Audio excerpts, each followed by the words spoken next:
warahmatullahi wabarakatuh. Waalaikumsalam warahmatullahi wabarakatuh. Bismillahirrahmanirrahim. Innal hamdalillah nahmaduhu wa nasta'inuhu wa nastaghfiruh wa na'udzu billahi min shururi anfusina wa min sayyiati a'malina. May yahdihillahu fala mudilla lahu wa may yudlilhu fala hadiya lahu. Asyhadu an la ilaha illallah wa asyhadu anna Muhammadan 'abduhu wa rasuluhu la nabiyya ba'dahu. Allahumma shalli ala sayyidina Muhammadin wa ala ali sayyidina Muhammad. Nawaitu ta'allum wa ta'lim wa tadhakkura wa tadhkir wa nafa wal intifa' wal ifadata wal istifadah wal hasa ala tamassuki bi kitabillah sunnati rasulih wa du'a al huda wa dalalati ilal khair ibtiga wajhillahi wa maradatihi wa thawabi wa qurbih. Allahumma inna nas'aluka fahman nabiyyin wa hifdzal mursalin wa ilhamal malaikatil muqarrabin. Allahumma aghnina bil ilm wa zayyinna bil hilm wa akrimna bit taqwa wa jammilna bil afiyah ya arhamar rahimin. Qala rabbi shrah li sadri wa yassir li amri wahlul 'uqdatam min lisani yafqahu qawli. Subhanaka la ilma lana illa ma 'allamtana innaka antal alimul hakim. Qala al mu'allif rahimallahu ta'ala wa nafa'ana bihi wa bi 'ulumihi wa bi kutubihi bidaraini. Amin. Baik. Masih dalam pembahasan salat. Ini sebagai muqaddimah ya, sebagai muqaddimah. Sebagaimana yang sudah kita pelajari kemarin bahwasanya definisi daripada sholat. Apa yang dimaksud dengan sholat? Di situ ada dua, secara bahasa dan secara syarak. Adapun secara bahasa apa itu? Ad-du'a'u khair. Berdoa dengan kebaikan. Ya cukup doa. Doa ya di dalamnya juga zikir. Memang benar kita berzikir itu namanya sholat. Kita berdoa kepada Allah itu namanya sholat. Akan tetapi sholat di sini adalah secara bahasa. Adapun secara syarak atau secara yang diminta daripada perintah Allah, wa aqimus sholah, wa aqimus, dan jalankanlah sholat dan kerjakanlah sholat. Maksudnya di situ bukan cuma berzikir, cuma berdoa kepada Allah. Udahlah kita cukup zikir atau berdoa kepada Allah, nggak usah bagaimana yang kita kerjakan. Bukan seperti itu ya. Akan tetapi yang diminta adalah secara syarak aqwalun wa af'alun. Apa kemarin? Muftatahatun bit takbir wa muftatamatun bit taslim. Yang mana di situ ada serangkaian berupa perkataan-perkataan, perbuatan yang mana perkataan ini ataupun perbuatan ini diawali dengan takbiratul ihram dan diakhiri dengan bit taslim. Nanti saya jelaskan apa yang dimaksud dengan akwal di situ. Apa saja akwal yang disebut atau yang masuk dalam rangkaian sholat. Begitu juga dengan af'al, pekerjaan. Makanya yang belum punya buku, Ustadz tekankan sekali lagi agar punya. Kalian beli sepatu bisa, beli kaos tuh dibela-belain, telepon ke orang tua, ibu tuh nih buat ini buat. Tapi kalau beli buku, la haula wala quwata illa billahil aliyyil azim. Kaos kalian itu kemungkinan sebulan atau setahun lah. Habis itu nanti nggak kepake. Tapi kalau buku ini sampai kalian mau meninggal, mau wafat, mau sampai punya cucu 7 keturunan misalkan, kalian umurnya sampai ratusan tahun misalkan, itu masih ada ya. Beli HP mahal, beli kaos, beli sepatu, jajan bisa. Tapi kalau beli buku, ya bintang, beli ya. Apa? Kenapa? Iya nggak apa-apa, yang penting punya duit. Kamu kira Reksa bisa baca? Kalau bisa baca, nggak perlu di sini, nggak perlu belajar, udah baca aja sendiri. Ardi, gimana kamu mau masuk universitas gitu. Setidaknya kamu besok udah masuk kampus nih. Misalkan kamu mau ngambil jurusan syariah atau jurusan yang agama Islam atau dakwah. Kamu punya bekal di situ. Setidaknya kamu lebih mumpuni lah. Lebih senior. Betul nggak? Ya jelas secara umur lebih senior. Umur lebih senior, isinya juga harus pembuktiannya di situ. Kapasitas. Afif ya, beli. Kalau nggak tahu, tanya yang sudah punya buku. Belinya di mana? Ya, Ihsan atau Hambali atau Reksa. Reksa ini bagus nih, dia baru rajin. Ihsan juga. Kalau Anca, saya juga bingung negurnya gimana gitu. Ya intinya semuanya kembali ke diri masing-masing. Ustadz hanya menekankan, tidak mewajibkan. Semuanya kembali ke kalian. Kalau kalian benar-benar azam ya, bersih teguh pendirian, ingin menguasai, ingin memahami daripada ilmu syariah, ya punya. Kalian nih setelah bubar dari majelis ini lupa nggak? Lupa. Bener nggak aja? Ustaz tanya di pelajaran yang kemarin, pasti bingung. Sama dengan Ustaz juga sudah belajar ini, sudah hafal. Nggak cuman ini, banyak syarahnya. Begitu juga dengan beberapa kutubul fiqhiyah ya. Berhubung kita pembahasan sekarang kitab fikih. Itu sudah belajar, cuman lupa. Senjatanya apa? Agar kita bisa mengcover ya. Ya tadi, biar kita tidak benar-benar lupa, harus minyak buku. Sehingga ketika kita lupa, kita buka lagi. Betul nggak? Jangan kalian menang-menang ada YouTube, lupa buka YouTube. Dan itu pun juga nggak mungkin kalian buka YouTube yang ada tentang ininya gitu. Pasti kalian buka yang lain-lain, tentang bola, tentang apa, review HP, review bola, review dan sebagainya. Ya Dahlan, ya Hyung, ya. Hyung paham Hyung. Ya. Jadi intinya Dahlan beli buku ya, beli HP bisa, dibela-belain beli HP, beli sepatu. Ya kalau kayak Ustaz sih nggak apa-apa. Iya, tapi buku dulu gitu. Ustaz beli sepatu, tahu sendiri lah kalian koleksi sepatu Ustaz ya. Bukannya Ustaz sombong, kan? Ini yang kenyataan. Kalian lihat di lemari Ustaz itu, 10 juta ada itu. Makanya besok kita mau piknik ya, takut hilang Ustaz itu. Kalau hilang satu udah kelihatan 2 juta hilang.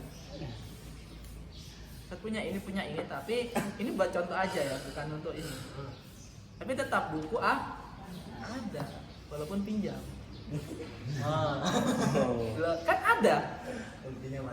Iya. Sekarang mana? Enggak, maksud Ustaz gini, Ustaz ada buku tapi di rumah, tapi kan ada di sini, di tab. Kalian mau membela diri nggak akan bisa, tetap menang Ustaz. Kenapa? Karena sudah ada bukti. Kalau kalian yang nulis itu pun juga kalian nulis. Kadang apa yang Ustaz terangkan nggak kalian tulis kan, saking banyaknya. Yaitu sebagai pembukaan. Ustaz, Ustaznya ada Arabnya, ada juga. Kenapa? Yang buku kayak gitu ada Arabnya, ada. Ada apanya? Ada Arab, ada artinya. Nggak ada, tidak ada. Dari. Iya makanya belajar. Ya walaupun memang bintang ini kan, atau semuanya lah ya. Ya nggak apa-apa kalian dengarkan di Ustaz, kalian catat aja di sini. Oh, kadang kan Ustaz menerangkan yang matannya ya, bacaan yang ada di kitab itu kan satu-satu. Terus sendiri belajar. Itu kalau misalkan metode di pesantren seperti itu. Jadi per kalimat si pengajar menjelaskan, kalian sebagai murid, sebagai mustami, kalian sambil memperhatikan menulis gitu. Kalau kalian buku tulis kosong, bingung mau nulis apa? Nulisnya apa? Hyun, Hyun gitu, apa gitu. Gambar apa?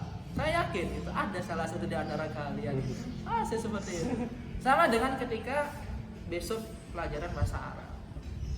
Kan kemarin Ustaz fotokopikan ke Nandang. Makanya Ustaz tekankan sekali lagi, kalian beli kaos bisa, beli HP bisa, beli sepatu bisa. Tapi kalau beli buku nanti aja. Kalau Hambali itu bagus. Kaos juga nggak terlalu, sepatu apalagi. HP ya wino lah ya. Jangan, nggak usah ditanya Hambali masalah HP. Takut dunia. Kalau kalian ini masih takut dunia. Makanya kalau Hambali ngaji Al-Hikam itu nomor 1. Cuman kadang ustadznya ini nggak siap gitu kan. Makanya kalau Al-Hikam ini harus siap-siap meninggalkan dunia dan isinya. Dia buku ada, paling rajin fotokopi. Misalkan nggak ada gitu ya buku percetakannya. Beda dengan sampingnya itu yang besar itu. Lawan katanya. Ya, gimana mau jadi orang alim? Sulit. Ya, jadi untuk semuanya usahakan punya kitab gitu ya. Jadi paham ya maksud daripada sholat di situ ya. Yang dimaksud adalah secara syarat perbuatan atau pekerjaan ya, perkataan yang diawali dengan takbir dan diakhiri dengan taslim, dengan salam secara ghaliban. Nah, sebagaimana yang saya jelaskan kemarin, ghaliban di situ secara pada umumnya. Ada nggak yang dia sholatnya nggak pakai suara? Dia sholat tapi sholatnya itu sah, tapi dia nggak pakai akwal. Ada nggak? Orang itu bisa. Orang bisu. Orang bisu gimana mau dia bicara? Padahal nanti dalam syarat akwal kalian mengucapkan takbir, membaca surah Al-Fatihah, mengucapkan salam. Itu harus kedengaran. Nggak bisa dalam hati. Enggak. Kalian baca bismillah dalam hati. Sah nggak? Enggak. Harus terdengar di telinga masing-masing. Sama ketika kalian mengucapkan takbir. Mana suaranya dalam hati? Enggak sah. Kecuali orang bisu. Gitu ya. Oh, fadal. Ya, fadal. La haraj alaik ya. Pengecualian. Saya juga bingung. Kalau nggak ada beliau kita nggak bisa apa-apa di situ. Begitu juga sholat jenazah. Ya, sholat jenazah kan dia tidak ada pekerjaan yang dimaksud dalam sholat di situ. Betul nggak? Dia nggak ada ruku, nggak ada sujud. Ada nggak ruku dan sujud?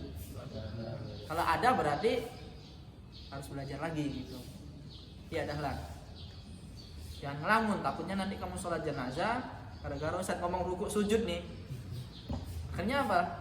Dia praktek ada ruku ada sujud. Habis itu ada orang nanya, kenapa pakai ruku sama sujud? Ustaz Faktur yang ngajarin. Padahal enggak kan? Padahal Ustaz bilang tidak pakai ruku, tidak pakai sujud. Berhubung dia ngelamun, kedengaran ruku sedikit di sini sujud gitu dan jenazah. Biasanya seperti itu. Kalau orang gagal kontrol. Paham ya? Ghaliban di situ contohnya seperti itu. Ya Afif ini nyantol nggak pelajaran ini? Insya Allah ya nyantol ya, karena sudah balik. Dia sudah balik. Belum paham balik ya. Ya nanti Ustaz enggak Anca ini kenapa kok seakan-akan ya malum anak baru. Kalau Anca kan udah lama. Anca ini sukanya gini-gini nih. Nanti kita bahas lagi tentang pembahasan balik. Nah, kemudian di pembahasan selanjutnya as-shalawatul maktubah wa qada sudah ya. Jadi nanti setelah definisi sholat ada keterangan tentang waktu-waktunya sholat ya. Seperti yang saya terangkan kemarin, waktu sholat itu nggak cuma 5. Maksudnya 5 itu apa? bukan nambah gitu, tapi di dalam 5 waktu ini ada waktu lah.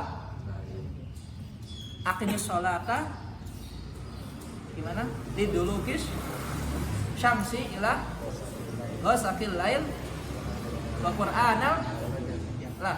Kalau kita lihat dalam surah Al-Isra ini, saya jelaskan sedikit ya. Ini buat review aja, buat kita masih belum masuk ya ke pembahasannya. Jadi dalam surah Al-Isra itu kan dikatakan kerjakanlah sholat di dulu kisyamsi ila ghasaqil lail. Jadi seakan-akan dalam surah Al-Isra ini dulu kisyams, ketika syams sudah berada di atas. Yang kedua ila ghasaqil lail, sampai malam. Yang ketiga Quran al-fajr, itu maksudnya adalah waktu fajar. Jadi seakan-akan dalam surah Al-Isra itu menjelaskan atau dijelaskan bahwasanya waktu sholat itu ada di inilah yang dianut oleh mazhab Syiah. Mazhab Syiah. Jadi waktu mereka sholatnya ada 3. Waktu siang, waktu malam, dan fajar. Ya, Ustaz lupa apa namanya sholatnya itu, kalau nggak salah ya. Nanti kalian bisa cari lagi gitu ya, buka Google atau apa, mungkin duhur, mungkin maghrib, dan subuh. 3 waktu ini mungkin ya, kalau enggak asar, isya, dan subuh gitu. Jadi intinya dia sholat hanya 3 waktu. Tapi kalau kita madhab Ahlussunnah wal Jamaah, madhab jumhur, madhab yang diakui oleh para ulama wan nujaba, itu ada 5 waktu. Gimana? Dari mana kita mengamalkannya atau mengetahuinya? Dari mana? Ya, dari hadis. Karena memang Rasulullah di situ menjelaskan bahwasanya sholat itu ada 5 waktu, walaupun dalam Al-Quran itu ada 3. Akan tetapi yang dimaksud dalam surah Al-Isra itu kan secara ijma, secara keumuman, itu harus dibaca lagi tafsirnya. Imam Qurtubi misalkan, tafsir Qurtubi atau tafsir Ibnu Katsir, semuanya menjelaskan 3 ini di sini tuh diperinci lagi. Kan tetapi beda dengan pemahaman mazhab Syiah yang dia hanya mengambil dari secara zahirnya saja, secara gambaran luar saja, makna luarnya saja. Makanya suatu saat besok kalian jangan terkecoh. Bahaya kalau kalian kuliah di, misalkan ada beberapa yang sudah dimasukin doktrin liberal ya. Ada nggak? Banyak. Di Bandung, Surabaya, Jakarta. Makanya hati-hati. Misalkan ada doktrin seperti itu. Kayak tadi sholat, nggak perlulah kita sholat ada bacaan ini, harus takbir, harus Al-Fatihah, harus masuk duhur, asar, nggak perlu, cukup kita mengingat Allah. Ya tadi dalilnya ad-du'a bi khair. Atau bisa kita, kadang mereka ini mencomot Quran dalam surah An-Nisa ya. Fa idza qadaytumus shalah fadhkurullah qiyaman wa qu'udan. Nah, dia itu kayak memotong ayat. Fadhkurullah qiyamau wa qu'udan. Padahal sebelumnya ada ada kalimat faida qadaytumus shalah. Maksudnya di ayat tersebut adalah ketika kalian sudah melaksanakan sholat, maka berzikirlah kepada Allah dengan berdiri maupun dengan duduk. Akan tetapi mereka hilangkan yang faida qadaytumus shalah. Mereka langsung fadhkurullah qiyamau wa qu'udan. Ingatlah Allah dengan keadaan berdiri maupun dengan duduk. Cukup kita mengingat Allah, itu sudah dianggap sholat. Lah, berhubung kalian ini kan pesantren kuat fondasinya, akan tetapi beda dengan orang-orang yang di luar, orang-orang yang baru belajar kena doktrin ini. Oh iya ya, bener ya. Habis itu dibilang Islam itu mudah kok, nggak mempersulit. Ya, gimana? Ngapain kita sholat capek-capek? Kita dengerin aja. Kita baca aja, ingat Allah, itu sudah dianggap sholat. Nah itu ya salah satu contoh. Jadi sampai mana ya Ustaz lupa ya? Sama dengan yang 3 waktu tadi. Kadang ada di Indonesia orang-orang itu ngapain sholat itu cuma 3 waktu. Misalkan zuhur, maghrib, subuh. Ada dalilnya itu dalam surah Al-Isra kan kadang gitu. Kalau orang kayak kalian kan masya Allah orang-orang hafid, pesantren, ada dalilnya paham. Tapi kalau orang-orang yang nggak tahu, oh iya ya betul ya ini berarti yang sholat 5 waktu kan seperti itu kan, salah paham. Itu yang dipakai senjata oleh orang-orang yang liberal. Itulah makanya kita penting belajar fikih. Makanya kalau kalian senang tidak ada pelajaran ini, kalian senang nggak ada pelajaran ini? Ya, semoga senang ya, sebagai pancingan aja. Kemudian darus sholat. Ini Ustaz, soalnya yang lain nggak ada ya. Makanya Ustaz agak ke belakang sedikit ya, kita ulang-ulang sedikit ya. Kemudian darus sholat. Sebelumnya sholatul maktubah kalian sudah paham ya. Jadi dalam 5 waktu, di dalamnya ada 5 waktu lagi. Apa kemarin ada waktu fadilah ya, waktu sunnah. Ada waktu jawaz, boleh. Ada waktu karoha, waktu yang makruh. Ada waktu haram. Gitu ya. Masih ingat gak kalian? Anjak ingat? Nah, lupa. Palu ya, biar gak lupa. Adi ingat. Ini harus ingat ini. Supaya apa? Ketika kalian besok bersama misalkan sama teman atau sama warga, sholat yuk. Misalnya. Santai aja waktu itu masih, misalkan sholat zuhur nih. Santai aja, sholat itu masih lama waktunya. Ini harus di awal waktu nih. Kan kadang gitu. Kadang orang yang baru hijrah itu kan masya Allah bagus. Ustaz nggak menyalahkan, Ustaz nggak mengkritik. Tapi insya Allah mereka bagus lah. Akan tetapi saking bagusnya semangat, akhirnya apa? Menafikan yang lain. Sholat harus di awal waktu. Lah, kata-kata harusnya ini loh.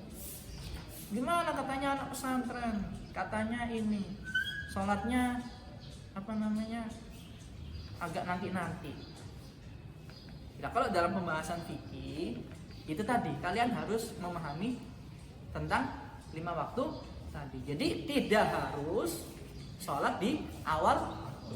Memang di situ ada fadilah, ada keutamaan, ada pahala yang besar, akan tetapi bukanlah suatu kewajiban. Itulah pentingnya kalian harus tahu ada waktu fadilah, ada waktu jawaz. Maksudnya waktu jawaz itu waktu yang diperbolehkan ya sampai kapan? Sampai akhir waktu daripada zuhur, sampai waktunya habis. Ada waktu karoha yang mendekati masuk waktu asar. Akan tetapi jangan dijadikan dalil, jangan dijadikan alasan. Oh, ntar aja lah.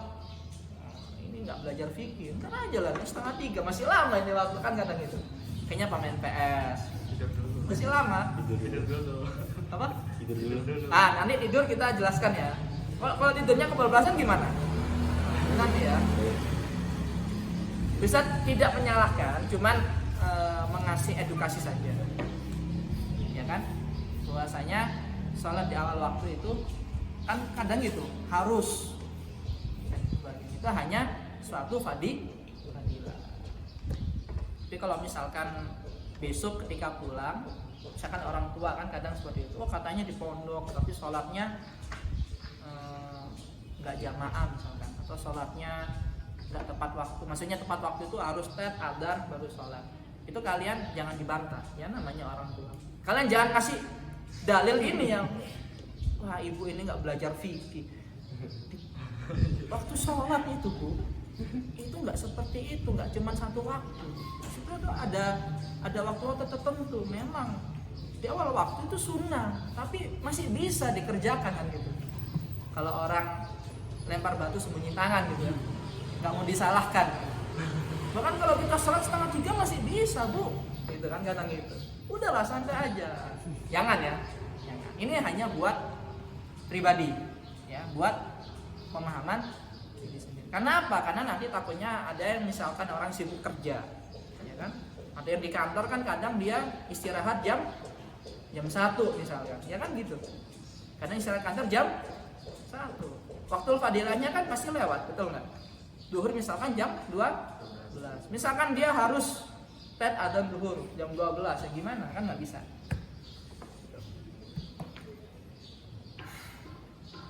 Oke, sudah paham ya gambarannya di sini. Nanti kalau misalkan pengen lebih detail, lebih jelasnya ada di ya kalau kalian nonton. Kemudian ke pembahasan selanjutnya ada shalah. Hal-hal yang diperbolehkan tidak sholat. Hal-hal yang diperbolehkan tidak sholat. Bukan berarti tidak sholat mutlak ya, benar-benar boleh tidak sholat, enggak. Di sini ada pengecualian daripada orang-orang yang diperbolehkan untuk meninggalkan sholat pada waktunya. Bukan meninggalkan sholat selamanya, enggak, pada waktunya. Misalkan dia tidak sholat pada waktunya, dia tidak mendapatkan dosa. Disinilah nanti ada beberapa gambarannya. Yang pertama apa? An-naum, tidur. Masih ingat nggak kemarin, Anca? Ya, Ambil masih ingat? Tidur yang bagaimana yang diperbolehkan? Tidak sholat. Gimana Bintang? Tidurnya sebelum masuk sholat. Terus ada lagi? Begadang. Terus? Ambil nih nggak ingat? Jadi kemarin alasannya pondok bambu. Ustaz tanya, kok nggak nambah-nambah ke pondok bambu? Sekarang pondok bambu lagi. Kayaknya nggak ada yang lain ya selain Ambali ya ke pondok bambu ya. Ya, Ustaz review lagi ya, Ustaz ulangi lagi ya. Satunya adalah tidur.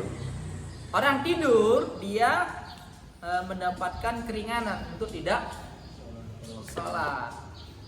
Tapi dengan catatan, tidur yang bagaimana? Yang pertama apa? Dia tidurnya sebelum masuk waktu sholat. Sebelum masuk waktu. Makanya kalau kalian ngeliat temen dia tidurnya sebelum waktu sholat, kemudian dia bangunnya di luar waktu sholat, ya dia tidak apa-apa. Karena memang dia tidak tahu, tidak sadar. Betul nggak? Ada yang sadar tertekan. Ada nggak di antara kalian? Ya, jangan saling menuduh. Anggap diri kalian. Makanya Ustaz kalau ngelihat ada di antara kalian tidur gitu, sebelum waktu masuk waktu sholat ya, Ustaz nggak bangunin. Karena apa? Karena itu adalah sunnah. Membangunkan orang sebelum masuk waktu sholat hukumnya sunnah. Tapi kalau misalkan sudah masuk waktu sholat, nah, hukumnya wajib. Makanya kalau misalkan ada yang disiram misalnya, ada yang diapain lah, ketika sudah masuk waktu sholat, jangan marah. Kecuali kalau sebelum waktu sholat dia disiram, yang disiram tadi yang tidur, boleh marah. Iya. Nggak apa-apa, ini jadikan apa? Misalkan soal misalkan nyiram sebelum waktu sholat, boleh marah, boleh protes, boleh protes misalkan nih. Tapi kalau sudah masuk waktu sholat, nggak boleh protes, gitu ya. Hah? Kenapa? Kalau sudah sholat, terus tidur, kamu belum makan ya?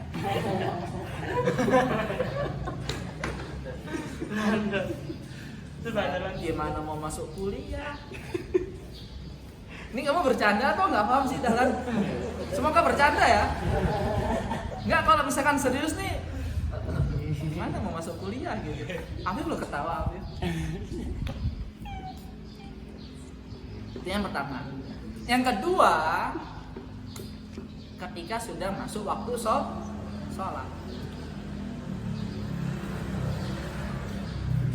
dia boleh tidak mengerjakan sholat. Misal, tadi kan sebelum masuk waktu sholat tidurnya ya. Nah ini sudah masuk waktu sholat, dia tidur. Dengan syarat apa? Dia yakin bisa bangun.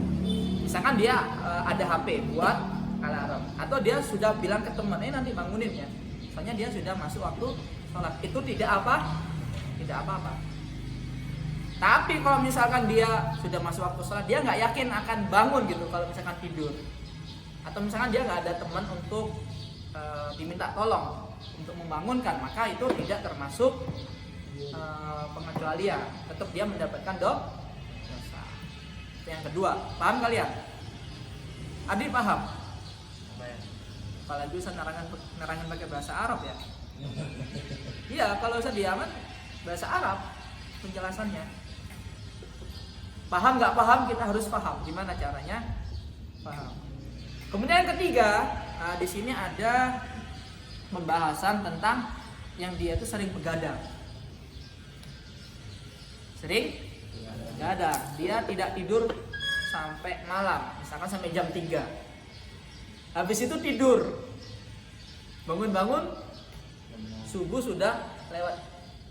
Biasanya sih nggak jam 6 ya, jam 8, jam 9. Ya, biasanya kalau ada orang yang nonton bola, ada orang yang lagi nongkrong, ada orang yang lagi silaturahim, biasanya seperti itu. Sampai lupa waktu malam gitu ya. Nah, di sini ada dua pendapat. Kalau misalkan pendapat yang pertama ya, kalau misalkan dia itu yakin bisa bangun ketika subuh, maka tidak apa-apa. Tapi kalau misalkan dia nggak bisa bangun, maka tidak boleh. Itu ya. Tapi pendapat yang kedua ini enak nih, ya nggak apa-apa. Mau kamu bisa yakin bangun atau tidak yakin bangun, ya tidak apa-apa. Kamu begadang kemudian tidur sebelum masuk waktu subuh. Karena memang orang yang tidur itu kan dia geru taklif, tidak dibebani, tidak dibebankan. Itu ya. Jadi ada dua pendapat. Pendapat yang pertama itu yang pendapat agak jahat ya. Silakan kalian mau ngambil pendapat yang mana gitu. Tapi menurut Ustadz ya kalau bisa pendapat yang pertama ya. Kalau pendapat yang kedua ini seakan-akan kayak gampang loh, kayak menggampangkan. Tapi ya tidak apa-apa juga gitu kalau kalian ingin mengambil pendapat yang kedua. Gitu ya. Paham kalian? Jalan? Minta? Afif paham? Ini banyak loh ya kan? Tafsirnya ya, rinciannya kan banyak. Ini kalian pasti lupa besok. Pasti ingatnya hanya sepotong. Makanya biar kalian nggak lupa, Ustaz bikinkan video. Jadi suatu saat kalian ini bisa nge-review lagi, bisa melihat lagi. Kemudian yang kedua adalah an-nisyan. Lupa. Misalkan dahlan murojaah, surah Naml atau Al-Qasas, sampai lupa sholat waktu duhur, sampai lupa waktu duhur, dia murajaahnya sebelum duhur sampai asar, saking dia menghayati fokus. Nah itu tidak apa-apa. Atau misalkan Ardi ngeliat YouTube sampai lupa waktu duhur misalkan, tapi yang dia lihat YouTube-nya apa? Bola misalnya, atau review universitas, mana yang bening, mana yang biasa gitu misalkan. Maksudnya apa? Bening pelajarannya gitu. Atau misalkan si Afif lihat HP sampai lupa waktu zuhur misalkan. Nah kalau yang dahlan ini dia tidak apa-apa karena memang belajar ya kebaikan. Tapi kalau untuk Ardi sama si Afif ini tidak boleh karena memang itu adalah untuk main-main. Kalau misalkan si Anca futsalnya jam 11 sampai jam 3, lupa waktu duhur. Ada nggak? Ada. Banyak, termasuk Ustadz juga. Pernah itu. Futsalnya maghrib kalau nggak salah. Tapi udah waktu dulu, waktu Ustadz masih muda-mudanya. Main futsal jam 5 sampai jam 7.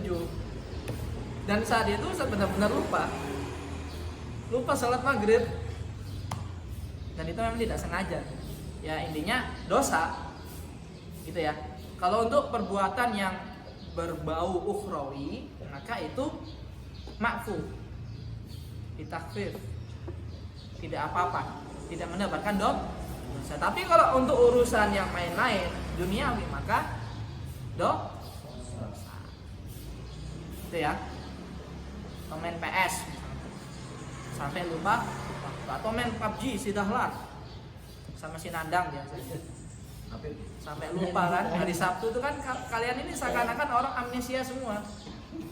Ustaz jalan, kadang Ustaz tegur, ini siapa? Kadang lupa gitu kan sama Ustaz. Kecuali Hambali, kalau Hambali nggak lupa itu. Kalau kalian ini termasuk orang-orang yang lalai ya ketika hari Sabtu. Makanya Ustaz hari Sabtu mending keluar aja. Karena Ustaz di sini nggak dianggap kalau hari Sabtu itu. Afif, gimana? Bentar Ustaz. Begini, minimal gini ya kalau santri yang benar. Bentar Ustaz ya. Berdiri ini enggak. Bentar Ustaz.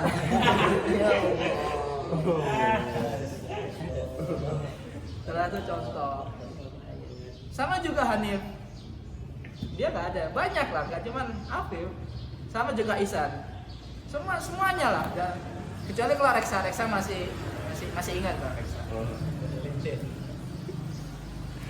Ya Hyung ya. Hyung dan Hyung. Kemudian yang ketiga adalah jamak. Jamak sebagaimana yang saya terangkan kemarin, misalkan jamak takhir. Jamak takhir itu kan kita mengakhirkan sholat, menjadikan sholat kita gabungan sholat di luar waktu. Misalkan jamak takhir, sholat zuhurnya di waktu asar, itu juga termasuk yang diperbolehkan. Jadi tidak dosa. Dengan alasan apa? Safar, pergi. Ya, kalau kalian nggak ngapa-ngapain di sini, bentar aja lah, gabung sama asar. Biasanya ada nggak kayak gitu di hari Sabtu? Biasanya hari Sabtu ini kosong, zuhurnya di sini. Kayak Anca sholatnya di sini, belakangnya Alfi. Ya, kalau jamak termasuk yang diperbolehkan, tidak dosa. Tapi ya dengan syarat. Apa alasannya? Safar yang beber, atau nanti ketika sakit. Itu nanti Ustaz jelaskan di bab selanjutnya. Atau karena hujan, itu juga nanti Ustaz jelaskan di bab selanjutnya. Dan yang ke selanjutnya adalah al-ikrah, yang dipaksa untuk tidak sholat. Yang Ustaz terangkan kemarin ya, ini seperti itu. Ini kalau Ustaz terangkan semua nih kayak ngulang gitu, nggak nambah gitu. Anca sudah telat jam dari tadi Ustaz lihat. Jam itu akan berjalan, santai aja, akan datang pada waktunya. Kalian tunggu sampai hari Sabtu, itu akan terjadi hari Sabtu, akan tetapi yang kita kerjakan di hari Senin sampai Jumat itu adalah waktu-waktu penting. Makanya kalian jangan terlalu berharap di hari Sabtu. Ya, hari Sabtu jadikan adalah suatu hiburan sebagai nilai, bukan suatu hal yang pokok lah. Misalnya kalian ada di sini, niatnya apa? Menghafal Quran, murojaah dan belajar. Syurutu wujubi shalah, ya sebelumnya as-shalah al-muharramah min haitsul waqt ya. Nanti kalian lihat sendiri di video ya. Di situ ada hal-hal yang dilarang ya. Melaksanakan sholat dari sisi waktu. Masih ingat gak kemarin? Setelah ketika matahari di atas atau istiwa, setelah dan itu ada pengecualiannya. Apa itu pengecualiannya? Selain di Masjidil Haram, ya, di Ghairi Harami Makkah. Kemudian sholat-sholatnya ini hanya dua, sholat yang tidak ada sebab atau sebab mutaakhir. Masih ingat kan kemarin yang Ustaz bagi ada sababul mutaqaddim, ada sababul muqarin, ada sababul mutaakhir. Masih ingat nggak sholat-sholat yang sholat-sholat sunnah yang disebabkan karena sebab yang akan datang, sebab-sebab yang berkaitan, sebab-sebab yang sholat-sholat yang dikarenakan dengan sebab-sebab yang setelahnya. Masih ingat kan? Kalau yang akan datang contohnya istikharah. Ya namanya mutaakhir. Hajat termasuk mutaakhir. Namanya istikharah kan itu kan nanti ya. Betul enggak? Atau hajat. Enggak mungkin kan hajat langsung terkabulkan sekarang, pasti nanti. Kalau yang setelahnya mutaqaddim namanya ya. Contoh apa? Salat sunnah wudu. Habis wudu, akhirnya apa? Disyariatkan salat sunnah. Masuk masjid, salat tahiyatul, itu namanya sababun.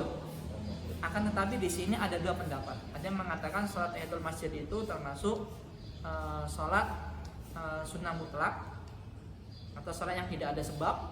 Ada yang mengatakan atau ada yang berpendapat bahwasanya dia itu termasuk sababul taqaddim karena sebabnya masuk. Tapi yang jelas dua-duanya ini juga benar gitu. Tapi kalau Ustaz mengambil yang sababul taqaddim, itu terserah kalian. Gitu ya. Masih ingat kan? Ini Ustaz buat review ya sebelum kita masuk ke pembahasan nanti. Ini soalnya nanti setelahnya itu sudah mulai ke inti. Seperti apa? Rukun-rukunnya sholat, syarat sahnya sholat. Contoh nih, kalian sholat di pesawat itu sah apa enggak? Saat nanya nih. Nah, kalau enggak tahu ya kayak gini, sah. Makanya belajar di sholat di kereta sah enggak? Nah, kalau enggak belajar fikih sah-sah saja. Karena apa? Karena memang orang awam. Beda dengan kita, orang yang talabul ilm, orang yang benar-benar belajar. Ini Ustaz kasih sedikit bocoran ya sebelum kita pembahasan besok ya.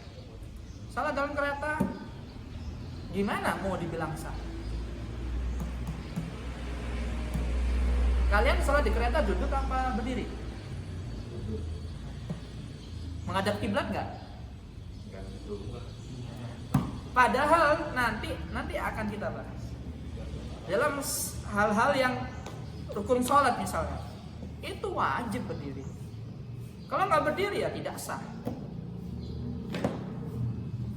Itu ya, itu nanti kita bahas. Sama dengan di pesawat, ngadap kiblat kan? Kan tentu kan? Kalian duduk apa berdiri? Coba aja berdiri, ditegur kalian. Betul nggak? Ditegur kalian. Misalkan si Bintang pulang ke Bontang, nah Bontang Sulawesi. Ustaz agak awam ya, daerah Sulawesi, daerah situ itu. Misalkan dia pulang naik pesawat, dia sok-sok sholat. Kata Ustaz Fatur, duduk nggak sah, udah berdiri.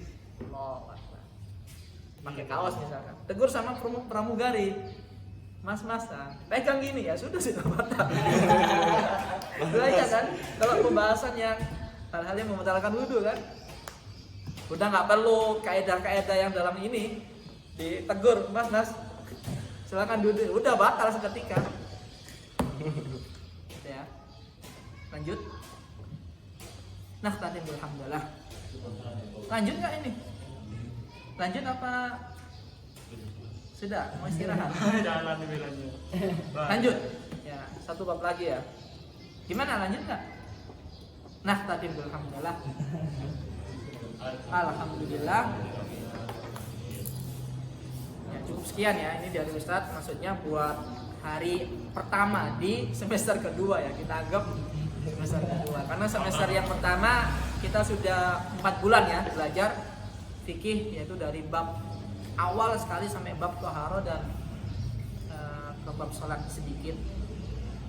Kalau misalkan ada yang masih belum paham, bisa nanya ke yang lebih paham, misalkan Isa atau Reksa atau Hambali. Jangan nanya sebelahnya. Kalau nanya sebelahnya pasti boleh, semuanya bolehin, karena dia pakai dalil ya ayyuhalladzina amanu la tuharrimu thayyibat. Dalilnya itu enggak aja. Makanya nanti di pembahasan selanjutnya kita akan bahas kayak tadi ya gambarannya ya, pembahasan kontemporer. Sholat di pesawat itu bagaimana? Sholat di kereta bagaimana? Sebelum kita membahas itu, ya kita bahas bahasanya gini. Kalian makan, contohnya nih, kalian makan nasi goreng, ya kan? Kalian sebelum tahu itu nasi goreng, kan kalian harus tahu komposisinya apa, bumbunya, takarannya, betul nggak? Ini udah nggak fokus. Nah, kalau doa kafaratul majelis, subhanallah wa bihamdika, asyhadu an la ilaha illa anta, astaghfiruka wa atubu ilaik. Assalamualaikum warahmatullahi wabarakatuh.